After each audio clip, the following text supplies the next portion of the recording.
Hello everybody, my name is Michael Butler and I want to talk to you today about the Food and Beverage Support Forum, give a small update on what's going on, and I think I'll also share with you, if that's okay, some thoughts around what's going on in the world right now in relation to COVID-19 pandemic impact and emerging from this. I think there's, as we can see across the world, there's a lot of conversations, a lot of uncertainty, and I think from a food and beverage hospitality side, I want to try and cover some thoughts around that. I will start first really with the Food and Beverage Support Forum. I really want to thank every single one of you who are a member of this forum for first and foremost joining, secondly for giving the opportunity for us to come together to learn, share and explore ideas around hospitality and the issues that we are facing, and create conversation and connection with people. And for this, I want to thank you from the bottom of my heart, a sincere thank you. I truly am grateful. What I just would like to talk about though is in terms of the forum, it is a place, of course, where you can consume information. It's a place you can go to and you can see an article and you can comment on it and you can engage in conversation, you can read it and you can do whatever you want, and that's absolutely true. What I'm asking is it possible that even if it's once a month, once every other week, that more of us, because there are some and I thank them, but if more of us could contribute information, articles, particularly if it's from ourselves, I'm wanting to really understand from everybody how they're feeling, what they're seeing, what they see as issues, what they see as solutions, and see if together as a forum we can solve some of these things. Remember that it's a place of safety. There's no wrong or right answer.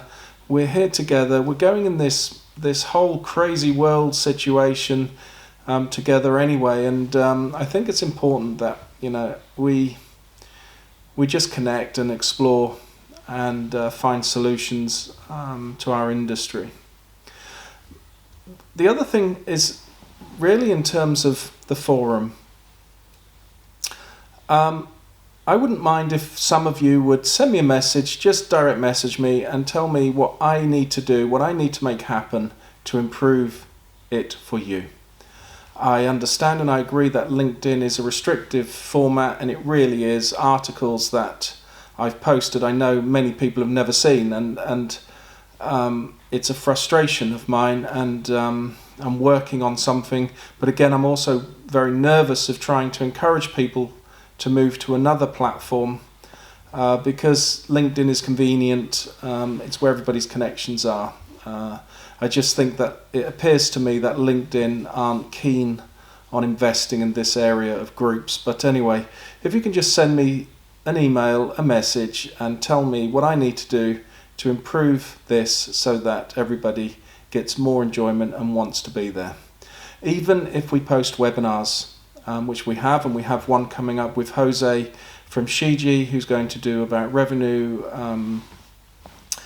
growth and technology, we're not getting much response. And even in my own, I posted one to say, because I'd had, I don't know, maybe a dozen or so requests, that if I could do a webinar and have it almost like an open webinar where people could suggest topics that we talked about, and we found a way of engaging and talking about it. And for some reason, even with this, it's just getting a few likes and really no engagement. So I just want to know what I need to do. Please tell me and I'll be happy to listen and happy to adapt whatever needs to happen. The other thing that I just want to pick up is just really talking about the current situation in the world, and that is, as we can see, we are emerging from lockdowns. We are emerging from the fact that businesses can and people can be freer around the relaxation of rules that were in place. And to some point, you can see in many countries across the world there are people who just are not keeping the safe distance. There are people who are well within the safe distance and not wearing masks even. So with this, we can see the Swiss government has already issued a plan that does include a second wave of COVID-19. So I think, I would be interested to see people in our industry, what plans they have put in place for a risk of a second wave. Now, the good news is the Swiss government has not stated that we will go back into lockdown, which for me is a bit of a relief. The truth is, I think if we were all forced on public transport in public to wear masks and when we go shopping, etc., except in the restaurant at the table, until we had a vaccine, I think we probably wouldn't see a second wave, if I'm being honest with you, or certainly not a second wave on a large enough scale to overwhelm the health services. But for some reason, governments don't want to do this either. But anyway, so just picking that up, I would love to know what you are planning and what you are thinking. What do I think are going to happen in terms of the future? I think buffets, as we can see already, most hotels have set an occupancy level, and above that occupancy level, they will open a buffet. The buffet is assisted service served by chefs with masks and gloves or frequent hand washing behind screens. The guest starts one end of the buffet, chooses what they want, and collects at the other end of the buffet. So this is the way that it's working with safe distancing in place. Of course, in the longer term, I hope this changes. We are seeing use of microbial surfaces, which may mean that in the future we will see utensils which have the ability to kill COVID-19 on their surfaces, if on utensils, and maybe this will bring it back if guests wear masks going to the buffet. I'm not sure. Do I want to see buffets stay? I think we have no choice, to be honest with you. If you look at across the world and don't only look in your area, you can see, that in India, for example, in a wedding, you can get typically 2,500 people. It is very difficult to manage 2,500 people or more. I mean, I've seen 5,000 people being served, and it's almost an impossibility to do that any other way than through multiple food experience buffet setups. Also in the same for the Middle East, and I think even in European countries where events and conventions are held, when you have those number of people, it is very difficult to manage that in a timely way, and giving people control of their dining experience and what they want to eat with the choice. I do think, though, that there is a lot of work that can be done around food waste. I do think there is a lot of work that can be done about presentation, and amount of food that's out.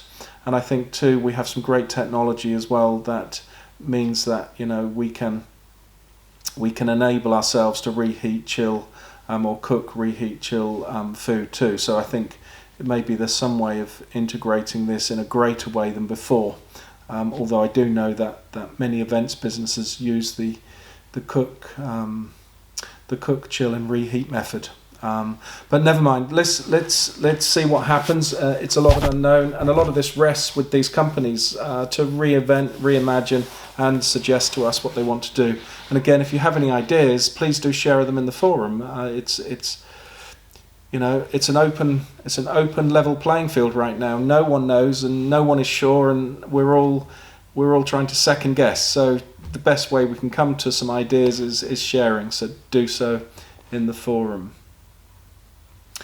I think too, something that is a bit of a concern of mine is I'm seeing a lot of companies now starting to make people redundant, and the reason for this is that although the furlough is in place, and in some countries it's paid and sometimes it's not, and in some countries they have no furlough, the countries where they do offer furlough, there is an amount of money which I guess equates to roughly 20% of the salary that the companies have to pay.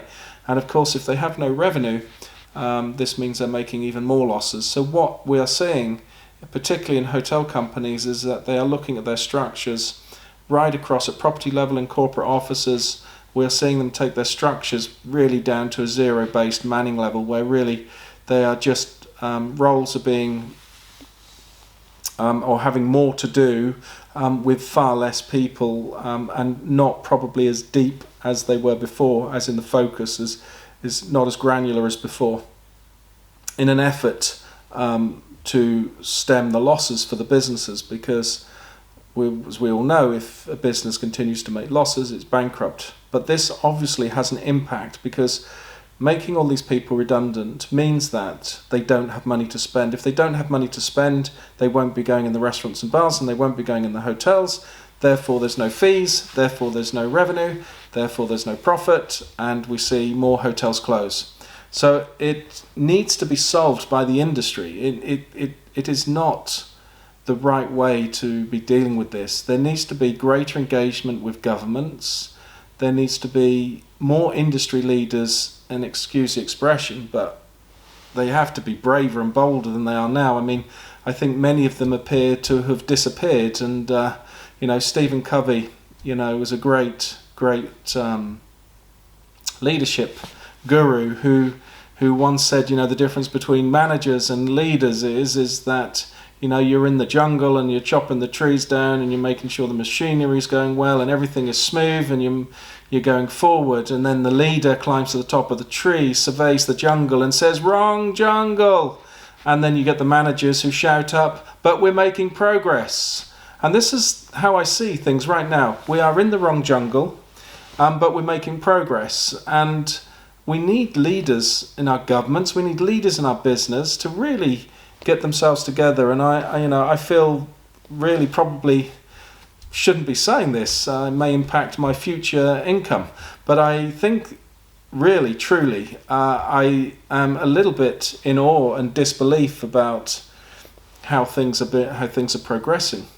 I also don't see from any country a 2 to 4, maybe 5-year plan on how they're going to deal with this. I mean, the printing of money at the level that they are printing will cause hyperinflation.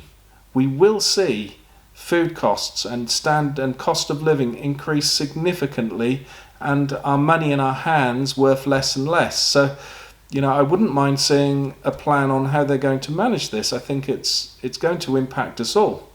And of course, this leads me on to food costs, and I did mention this in the forum the other day. Now's the time to really focus on your food and how you manage it, and wastage, and not only wastage on food, but wastage around the business. Now is the time to work out how you can operate and manage your business in the most sustainable way, plastic free, reducing reliance on single use. Now is the time. And I would love for you to share in the forum again some ideas around this, what you're thinking, what you could do. I'm sure there's some great ideas, and we need to do this. I think it will happen anyway. It's just whether we choose to influence it or not. And I think we have a chance, and we should. I think too, we should be buying local. You should be asking your restaurant how many miles the food has travelled. And if you're finding that it's ridiculous, then I think you should be asking to buy local only and keeping the farmers and the small producers in business. Don't buy food that has travelled thousands of miles unless it is something that you really want to have an experience for. If you can, buy local, buy from small suppliers, buy from small businesses. This would be my recommendation. And of course, as a restaurant or bar or hotel, if you are having items from small producers and people in your community, you can bring your guests into that and create a whole new experience. And what we're seeing too is safety is a complete and utter focus for every hotel group.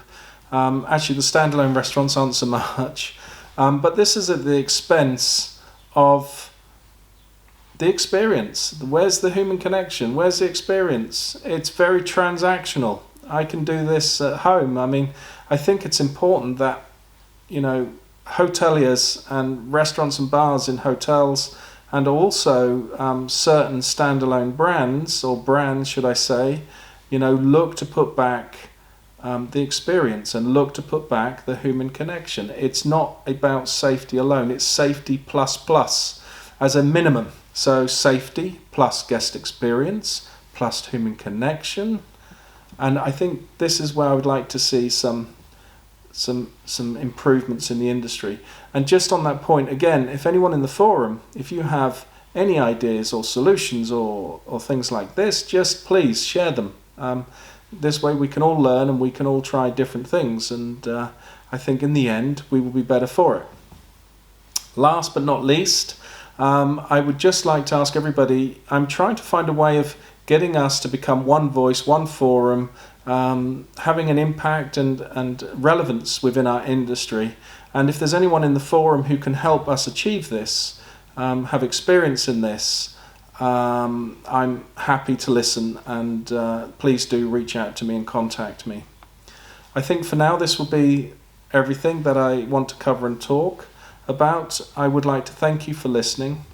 I just hope that everybody is remaining positive and focused, and if you are not feeling so great about this time and all of this uncertainty, or have lost your job, remember it's critically important you surround yourself with positive people, and it's critically important that you read positive things and you break that negative thought pattern. If you find yourself in that way, just talk to somebody who is close to you, or somebody that you trust, and get through it, and everybody will and everybody can. With that, bye for now, keep safe and well, and talk soon.